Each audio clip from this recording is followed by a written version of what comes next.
Ya, Anda masih bersama kami di Liputan Metropolis Malam. Pemirsa, dalam rangka menyambut momentum suci Ramadan hingga perayaan Idul Fitri 1447 Hijriah, PLN WLP Muara Aman menggelar apel siaga, checklist peralatan, dan pengarahan personel pada Rabu 4 Maret 2026 di kantor WLP Muara Aman.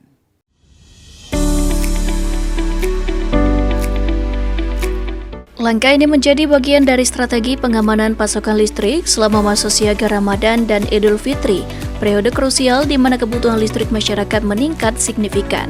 PLN memastikan seluruh lini berada pada kondisi optimal demi mendukung kenyamanan ibadah hingga perayaan Hari Raya. Sebanyak 38 personil siaga diterjunkan dan didukung oleh 3 posko siaga yang tersebar di seluruh wilayah kerja WLP Muara Aman. Untuk mendukung mobilitas dan kecepatan respon, disiapkan 3 unit kendaraan roda 2 dan 3 unit kendaraan roda 4 sebagai armada operasional selama masa siaga.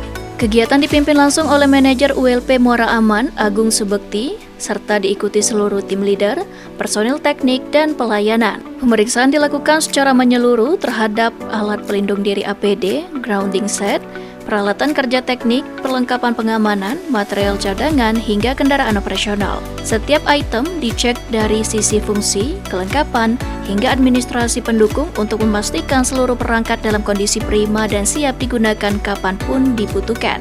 Manajer ULP Muara Aman, Agung Subekti menegaskan bahwa kesiapsiagaan merupakan bentuk komitmen pelayanan terbaik bagi masyarakat.